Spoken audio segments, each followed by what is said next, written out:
对30天前开工厂生产研发文具7毫米起价业者，这120天来面对大陆下价竞争，生意愈来愈歹做，嘛感慨已经是黄昏产业。所以对去年开始，就伫批发工厂推出2摆特别会来加减促销。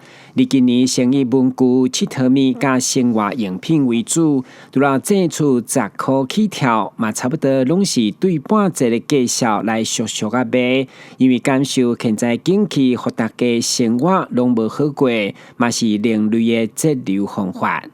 大家经济都不是很好，所以除了我们赚钱之外嘛，还有个节流的方法，就是来捡便宜。所以我们办了这个特卖会，就是在这个年假的期间啊，有中秋节、国庆节，然后再来还有更多的节日，大家可以来这边抢一些便宜，然后为自己的家庭再多省一些东西。满满是的物品，要让消费者以顺保的心情来捡便宜。其中只要是网价品牌，嘛拢是主打正版授权。活动对今仔开始到10月13号为止，通通杀很大。想要捡便宜的民众，得趁现在。台南新闻军集采访报道。